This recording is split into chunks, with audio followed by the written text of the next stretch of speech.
Following the Great Purge of 2000, William Miles became the de facto leader of the Assassins. A cunning and ruthless strategist, he trained several agents who infiltrated Abstergo, including Clay Kazmarek and Lucy Stillman. In late 2012, I captured William Miles in Cairo and delivered him to Warren Vidic in Rome. Miles' son, Desmond, attacked Abstergo, killed Vidic and Master Templar Daniel Cross. He fled to a First Civilization temple in New York. On December 21st, Desmond Miles was killed inside the precursor structure. The grieving William Miles went underground and left the Brotherhood in the hands of Gavin Banks. Banks led a small team across the globe, attempting to rebuild assassin cells. We have confirmed sightings in Kyoto, Moscow, and Paris. Miles resurfaced in late 2013, and we have confirmed his involvement in the infiltration of Abstergo Entertainment Montreal by the assassins Sean Hastings and Rebecca Crane. Both Miles and Banks remain at large.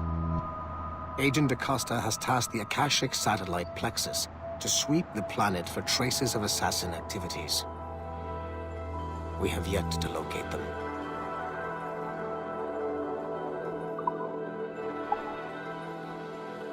Sean Hastings was a university professor whose hobby was leaking Abstergo secrets. He was hours away from being killed by Abstergo when he was saved by Rebecca Crane, an assassin hacker. Since then, the pair have been inseparable, providing technical support for assassin field agents. Hastings and Crane infiltrated Abstergo Entertainment Montreal in late 2013, and were responsible for the theft of classified information. It is unclear if they planted the virus currently affecting the Helix servers, or if they merely left the door open for other hackers to exploit. Rebecca Crane's skills are not to be underestimated. She created the Animus 2.0, an assassin version of Warren Vidic's original machine. It appears that she was also largely responsible for establishing a new, more secure assassin network.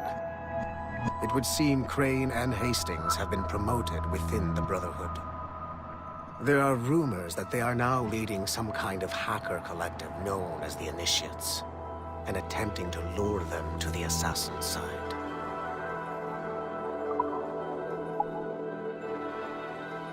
Details of Harlan T. Cunningham's life were difficult to acquire, as many traces of his identity before becoming an assassin were altered or erased by Gavin Banks. It is only thanks to Agent Acosta's remarkable skills that we are able to piece together this profile.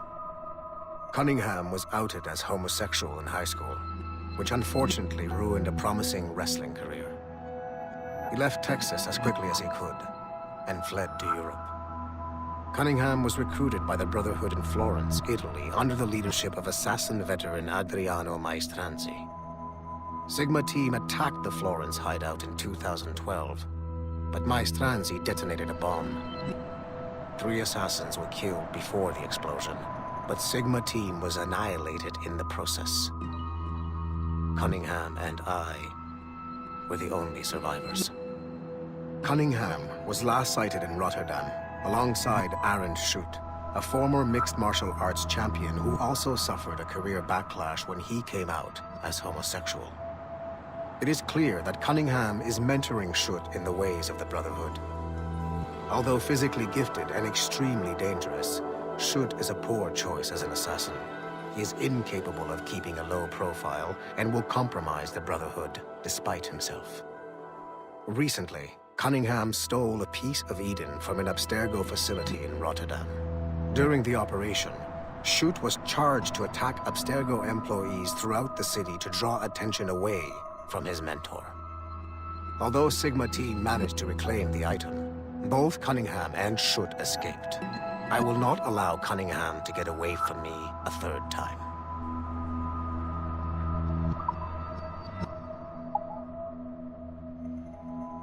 The first civilization entity known as Juno re-emerged from the Grand Temple in New York in December 2012. Although no longer a corporeal being, She exists as a kind of digital consciousness somewhere in the Abstergo cloud. To accomplish her goals in the real world, Juno uses two types of people. The first is another precursor consciousness that emerges in a human being at random. This person is commonly known as a sage. Juno also holds sway over a group of disciples called the Instruments of the First Will, who believe it is humanity's natural role to serve the first civilization. Abstergo is currently using the First Will as a cheap and hands-off way of acquiring pieces of Eden and other relics. However, I suspect that the reverse is also true, that they are using our resources to locate objects that will help them further their own goals. I do not trust them, but for now, all I can do is have DaCosta monitor their activities. Juno's motives are unclear. Although she has made one attempt to possess a corporeal body, she appears to be more powerful as a digital entity. Agent DaCosta fears that should humanity ever achieve singularity, a fusion of humanity and machines, Juno would become unstoppable. Ironically, it is Abstergo itself which is driving civilization in that direction.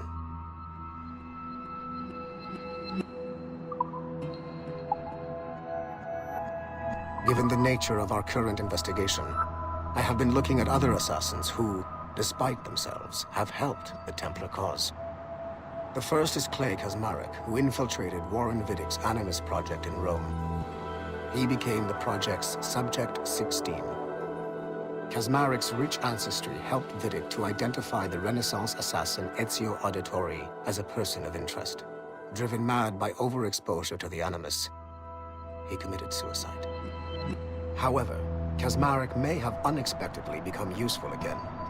While in the Animus, Subject 16 came into contact with the first civilization entity known as Juno. Perhaps studying his bizarre Animus experiences can help us find a way to deal with the looming threat Juno promises. With Subject 16 out of the picture, Viddick needed a replacement.